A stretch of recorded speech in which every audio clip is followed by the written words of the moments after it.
The timing is really great to have you here, Younes, to talk to me about how, number one, what is motivation? What is discipline? What's the difference between the two?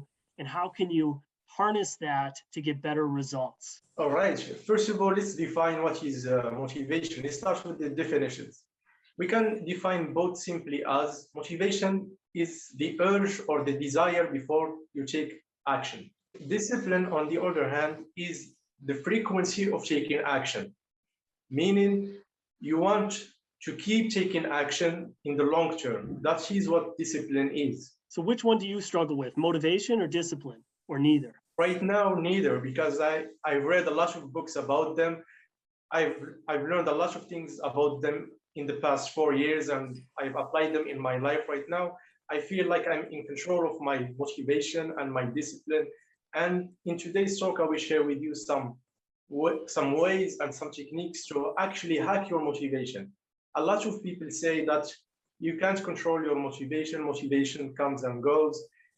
It is actually possible to hack your motivation, and it is possible to feel motivated all the time.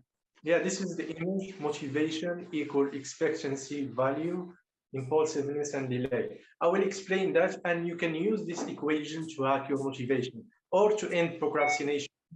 To hack your motivation, you need to do this. Pick any activity that you want to do. For example, let me give an example from my life yesterday. Yesterday, when I was preparing for this talk, I found myself that I was procrastinating on preparing this talk. So I used this equation into practice. I first picked the expectancy of success. I said, right now, I may be procrastinating because I may think that I won't do good in this talk. Mm-hmm. Set a goal of making it a great talk. I set a goal of thinking about my intentions behind this talk. My intentions behind this talk is to share the things that I know for you guys to improve, to use it to improve your life. Because seeing other people improve, because I value improvement and I value learning. And those things are what makes me happy. And when I improve, I feel happy, and I want to see that in other people. That motivates me. I can totally agree with that. Sometimes it's a different voice. Like you might hear the same message over and over, but it doesn't resonate with you. But there's something about somebody who says it maybe a different way, or you have some sort of rapport with the person that's speaking or the author of the book that you're reading, right? And it just kind of clicks for you suddenly, right? And yes. When I was getting ready to give a presentation last March, or this past March, that was my goal. I was concerned about my message, and was it going to be good enough, and would it meet the expectations of the person who invited me on the program, right? And I wouldn't say that I went into a panic about it, but I definitely went down a rabbit hole of getting, concerned, right? And I had to take some time to zoom out to say, wait a second, what am I actually trying to do here? Why am I initially motivated to come onto this program to begin with? And I would agree with what you said. My goal was, if I could make a difference for one person, it would be a success. That was my goal. And it helped me kind of get centered, helped me figure out what I actually wanted to say, refine that a little bit. It was good practice in getting ready for it. The funny thing was the speech never happened. Yeah. So you were wearing your black hat and you had to fight your fear first. Yeah, right. And I just wasn't certain on what I thought I knew what I was doing, but I didn't. And it was good practice. It never happened, never got to deliver that. And so that's what started this program. Amazing. Yeah. If you feel like you are procrastinating on something, just set an exciting goal and you will feel motivated. This is one step towards feeling motivated to do something. Set an exciting goal. For this talk, I set the goal to share the things that I know in a good way, to share them in an understandable and easy way for other people to use. That was my goal for this talk. So an exciting goal is the first step to feel motivated. The second thing is to value the things that you do, to make it fun. Value is all about having fun, and how much you learn or how much money you make. This is what value means, or how much value you add to other people. So the activities, if you want to feel motivated about it, you need to add value to it. Either to make it fun by making it a challenge.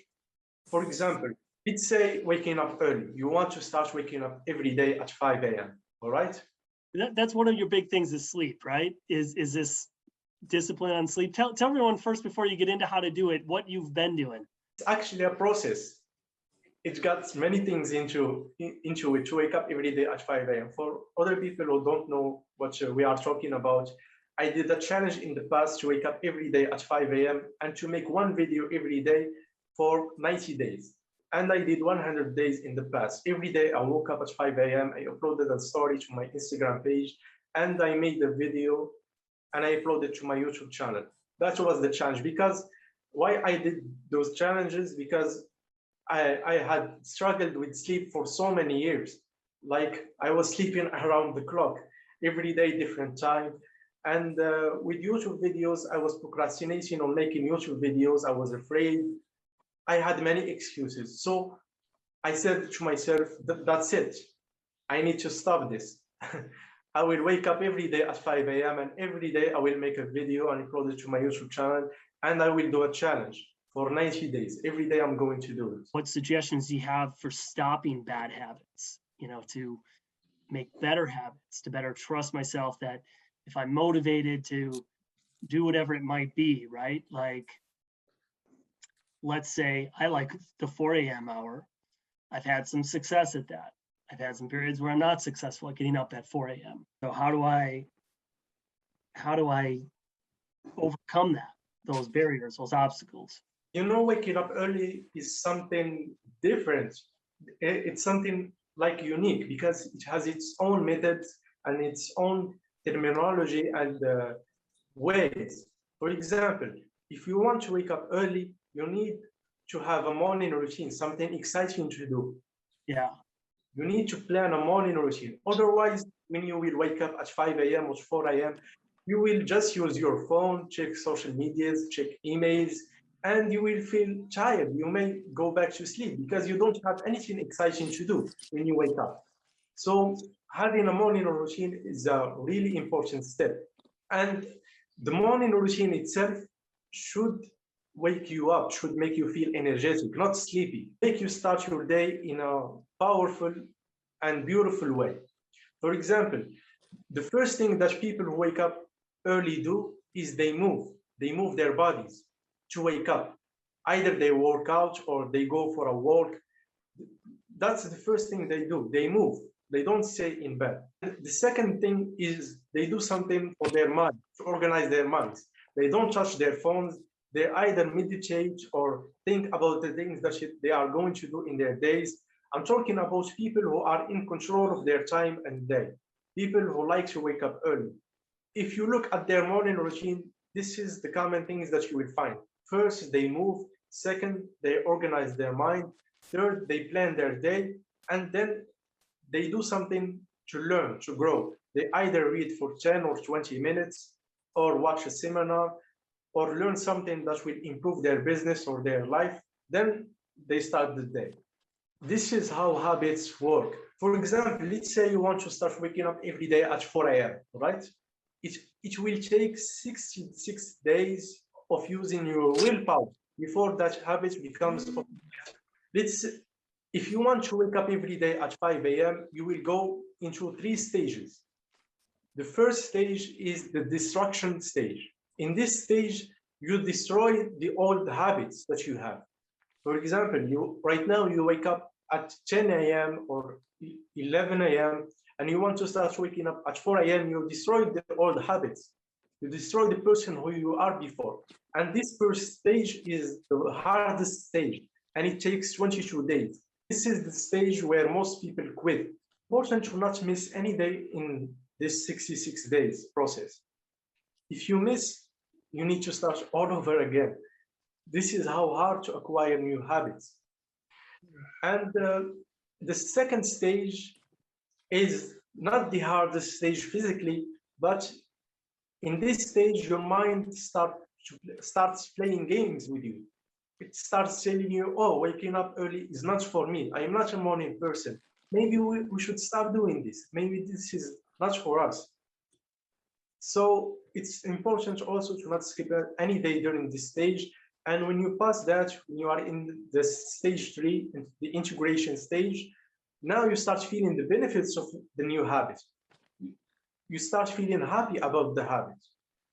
And this is basically the stages that you will go through in installing any new habit.